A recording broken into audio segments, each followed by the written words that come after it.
প্রিয় শিক্ষার্থী, আমরা কথা বলবো আজকে পরিমাণগত রসায়ন অর্থাৎ একাদশ দ্বাদশ শ্রেণীর পরিমাণগত রসায়ন থেকে একটা খুবই ইম্পর্টেন্ট টপিকস, সেটা হবে আমাদের যে জারণ বিজারণ বিক্রিয়া সমতাকরণ অর্থাৎ আয়ন ইলেকট্রন পদ্ধতিতে কিভাবে আমরা একটা রাসায়নিক বিক্রিয়া সম্পূর্ণ করতে পারি। আমরা আজকে বেশি কথা বলবো না, আমরা খুব শর্টকাটে কিভাবে অ্যান্সার করতে পারবো সেটা আমি দেখাবো। যেমন আমরা একটা রাসায়নিক বিক্রিয়া ধরে নিই, সেই বিক্রিয়াটা মনে করি ফেরাস সালফেট, তার সাথে থাকবে পটাশিয়াম পারম্যাঙ্গানেট, তার সাথে থাকবে সালফিউরিক অ্যাসিড। ক্লিয়ার?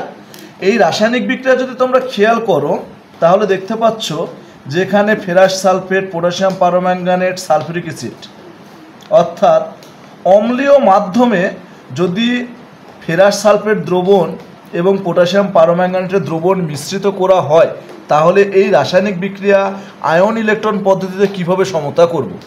এই সমতা সাধন করার জন্য আমরা কিছু নিয়ম নীতি ফলো করব। তো নিয়ম নীতি ফলো করতে গেলে আমাদের বিষয়টা অনেক কঠিন মনে হতে পারে।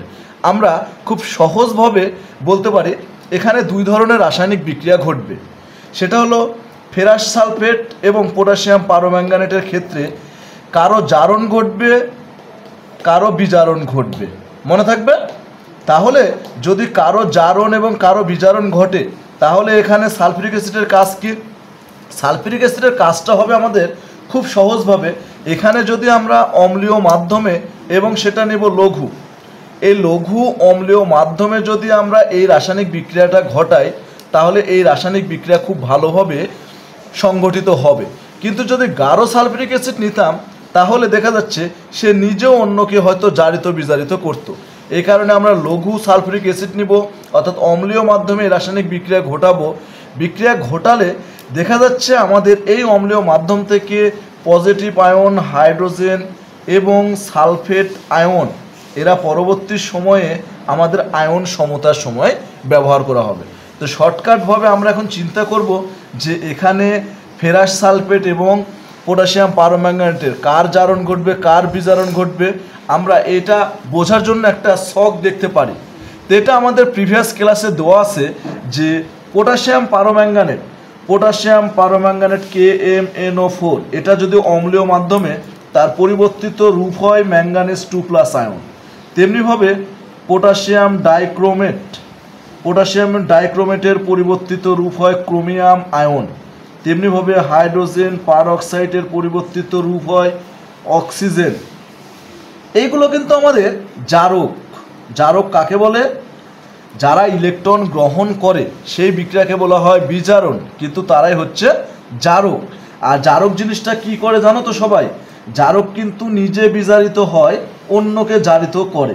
আমরা সংক্ষেপে লিখতে পারি কি? নিজে বিজারিত হয়, অন্যকে জারিত করে। ক্লিয়ার? এটা লিখে নাও যে জারক কারা? যারা ইলেকট্রন গ্রহণ করে তারা হলো বিজারণ ঘটে সেই বিক্রিয়া, কিন্তু তাদেরকে বলা হয় জারক। আর জারকরা নিজে বিজারিত হয়, অন্যকে জারিত করে। ঠিক আছে? তাহলে আমরা কি বলতে পারি? আমরা আর একটা জিনিস দেখতে পারি, তাহলে অম্লীয় মাধ্যমে আমরা দেখব যে কারা এখানে বিজারক হয়। যেমন এখানে ফেরাস সালফেটের পরিবর্তিত রূপ কিন্তু ফেরিক আয়ন, তেমনিভাবে অক্সালিক অ্যাসিড H2C2O4 এটা কিন্তু কার্বন ডাই অক্সাইডের পরিবর্তিত রূপ হয়, তেমনিভাবে হাইড্রোজেন সালফাইডের পরিবর্তিত রূপ কিন্তু সালফার। এরা কিন্তু আবার কি? বিজারক কখন হয় তোমরা জানো? যে যারা ইলেকট্রন ত্যাগ করে তাদেরকে বলা হয় বিজারক, আর সেই বিক্রিয়াকে বলা হয় বিজারণ। তাহলে এই যে বিজারক আবার কি করে? বিজারক জিনিসটা কিন্তু নিজে জারিত হয়, অন্যকে বিজারিত করে। ক্লিয়ার? এটা কিন্তু আমাদের মনে রাখতে হবে। এই আয়ন ইলেকট্রন পদ্ধতিতে রাসায়নিক বিক্রিয়ার সমতাকরণে কিন্তু আমাদের মনে রাখতে হবে যে কার কি পরিবর্তিত রূপ। এটা আমাদের প্রিভিয়াস ক্লাসে দেওয়া আছে যে অম্লীয় মাধ্যমে কে কি পরিবর্তিত রূপ ধারণ করে। তো সেক্ষেত্রে আমরা রাসায়নিক বিক্রিয়া কি দেখছিলাম? আমরা রাসায়নিক বিক্রিয়া কিন্তু দেখছিলাম যে ফেরাস সালফেট পটাশিয়াম পারম্যাঙ্গানেট অম্লীয় মাধ্যমে অর্থাৎ সালফিউরিক অ্যাসিডে, এটার কোনো কাজ হবে না। তাহলে এটা বলছি ফেরাস সালফেট, তাহলে আমরা এই রাসায়নিক বিক্রিয়াকে দুই ভাগে ভাগ করে নিই।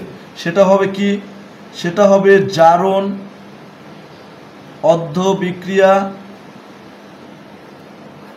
এবং বিজারণ অর্ধ বিক্রিয়া।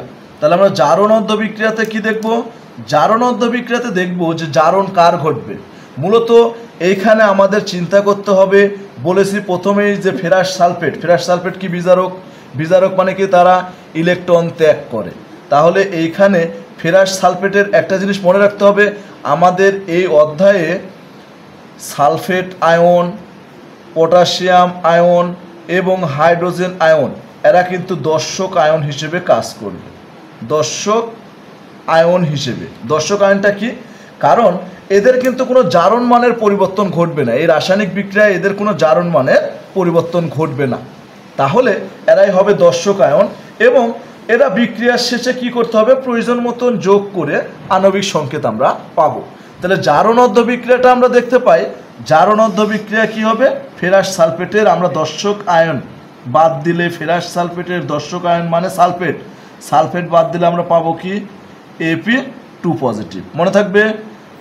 এবার এই Ap2 পজিটিভ কি হবে, একটা ইলেকট্রন ত্যাগ করে Ap3 পজিটিভ গঠন করবে। এই ত্যাগের ক্ষেত্রেটা কিন্তু আমরা এইভাবে দেখাতে পারি, Fe2 পজিটিভ Ap3 পজিটিভ, এই যে এখানে ত্যাগ সেখানে আমরা এখানে পজিটিভ দেখাতে পারি। ক্লিয়ার? এটা হবে আমাদের জারণ অর্ধ বিক্রিয়া। তাহলে বিজারণ অর্ধ বিক্রিয়া কি করব আমরা, বিজারণ অর্ধ বিক্রিয়ার জন্য তোমরা এবার ভাব, বিজারণ অর্ধ বিক্রিয়া কি বলবো, বিজারণ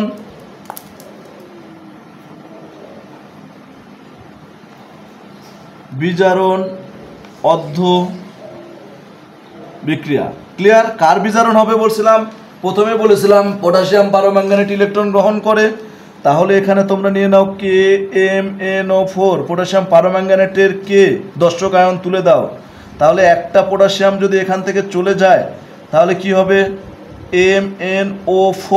MnO4 আর একটা পজিটিভ চলে যাওয়ার জন্য একটা নেগেটিভ আয়ন মাথার উপরে থাকবে।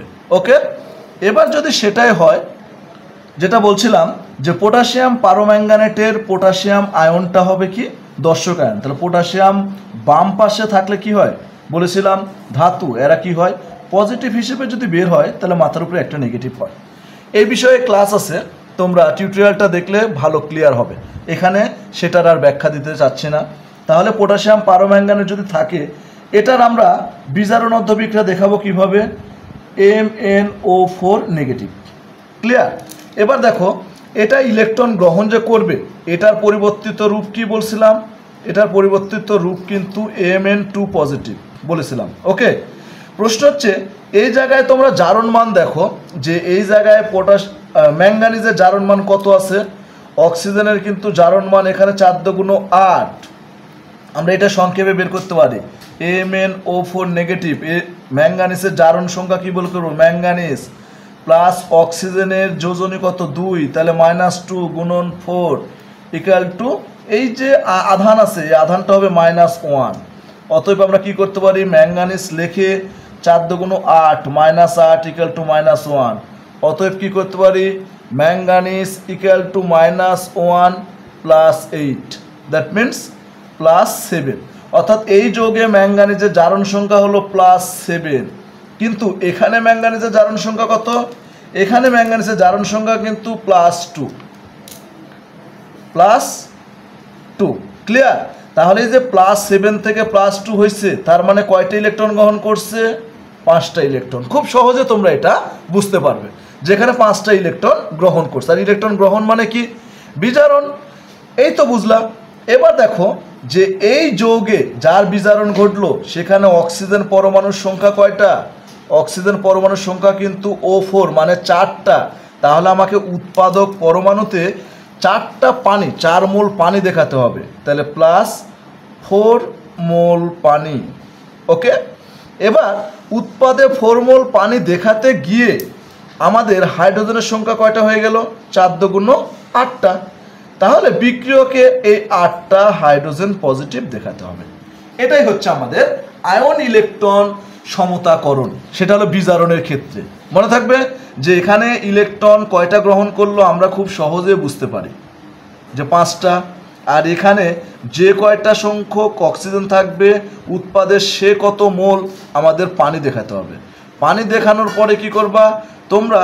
পানি দেখাতে গিয়ে হাইড্রোজেনের সংখ্যা যত হবে সেটা এখানে পজিটিভ হিসেবে তত সংখ্যক হাইড্রোজেন পজিটিভ দেখাবে। ঠিক আছে, এবার পরের কাজটা হবে কি আমাদের?